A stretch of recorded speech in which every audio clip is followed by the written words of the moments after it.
नमस्कार मंडळी, आज आपण बनवणार आहोत अगदी पारंपरिक पद्धतीचा मलिदा। जुन्या काळामध्ये घराघरात बनणारा पौष्टिक असा चविष्ट पदार्थ आहे। सर्वात आधी इथे मी खपली गहू घेतला आहे, त्यासोबत पावशेर बाजरीही घेतली आहे। खपली गहू हा किराणा दुकानामध्ये सहज उपलब्ध असतो।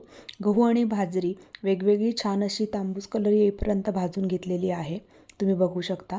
हरभऱ्याची डाळ मी अर्धी वाटी घेतली आहे, ती पण भाजून घ्यायची आहे।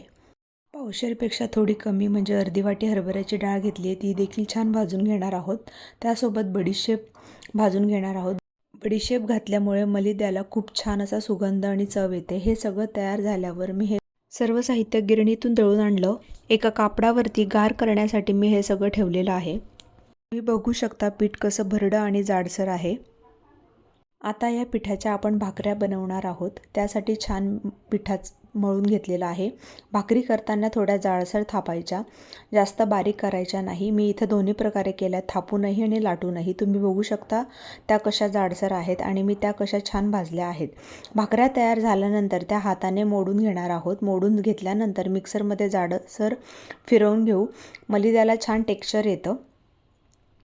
या मलिद्याची खास गोष्ट म्हणजे भरड पीठ आणि जाड भाकरी, त्यामुळे त्याला एक वेगळीच चव येते। गिरणीतून दळताना त्यांना सांगायचं की थोडं जाडसर दळून द्या म्हणून। हे घरचे पारंपरिक पदार्थ नक्की बनवून बघा, घरच्यांना देखील खाऊ घाला। मी प्रॉमिस करून सांगते की त्यांना हा पदार्थ नक्की आवडेल आणि हा तुम्ही फ्रीजमध्ये देखील आणि वर देखील हा पदार्थ टिकतो, त्यामुळे नक्की एकदा करून बघा। तर चला पुढे बघूयात आपण पुढची रेसिपी। तुकडे आता मिक्सरला छान बारीक करून घेतलेले आहेत। त्यानंतर 1 वाटी किसलेला खोबरं घातलं आहे आणि अर्धा किलो एवढ्या प्रमाणात गूळ घातलेला आहे। गूळ आणि खोबरं हे छान असं हाताने मिक्स करून घ्यायचं मलिद्यामध्ये, म्हणजे ते एकजीव होतं।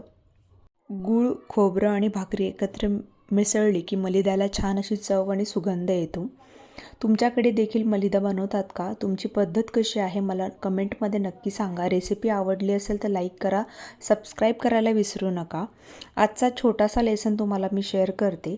जसं या साध्या भाकरीतून मलिदा तयार होतो, तसं जीवनातही साध्या गोष्टींची कदर केली तर खरंच त्याची गोडी मिळते। तर भेटूयात एका नवीन रेसिपीसोबत, तोपर्यंत बाय बाय, थँक्यू।